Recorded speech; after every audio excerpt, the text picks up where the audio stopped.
First Kings chapter 19. And Ahab told Jezebel all that Elijah had done, also how he had executed all the prophets with the sword.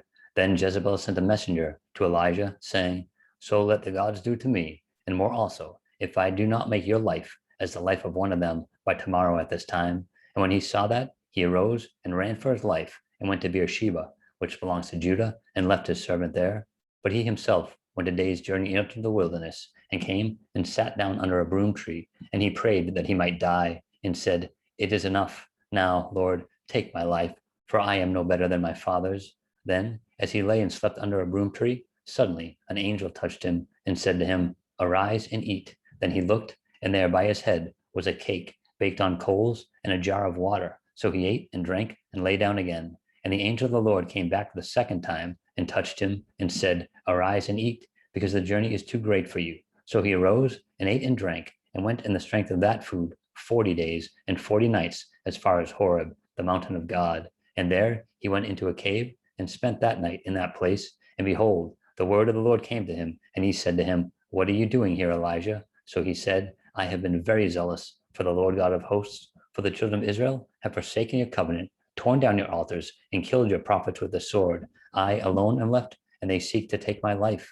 Then he said, Go out and stand on the mountain before the Lord. And behold, the Lord passed by, and a great and strong wind tore into the mountains and broke the rocks in pieces before the Lord. But the Lord was not in the wind. And after the wind, an earthquake, but the Lord was not in the earthquake. And after the earthquake, a fire, but the Lord was not in the fire. And after the fire, a still small voice. So it was, when Elijah heard it, that he wrapped his face in his mantle and went out and stood in the entrance of the cave. Suddenly, a voice came to him and said, What are you doing here, Elijah? And he said, I have been very zealous for the Lord God of hosts, because the children of Israel have forsaken your covenant, torn down your altars, and killed your prophets with the sword. I alone am left, and they seek to take my life.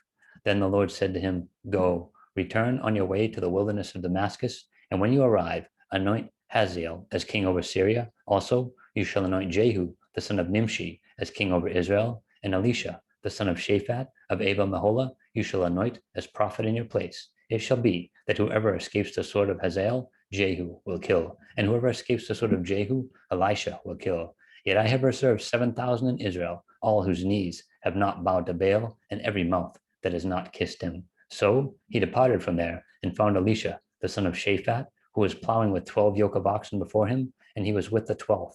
Then Elijah passed by him and threw his mantle on him, and he left the oxen and ran after Elijah and said, Please let me kiss my father and my mother, then I will follow you. And he said to him, Go back again, for what have I done to you? So Elisha turned back from him and took a yoke of oxen and slaughtered them and boiled their flesh, using the oxen's equipment, and gave it to the people, and they ate. Then he arose and followed Elijah and became his servant.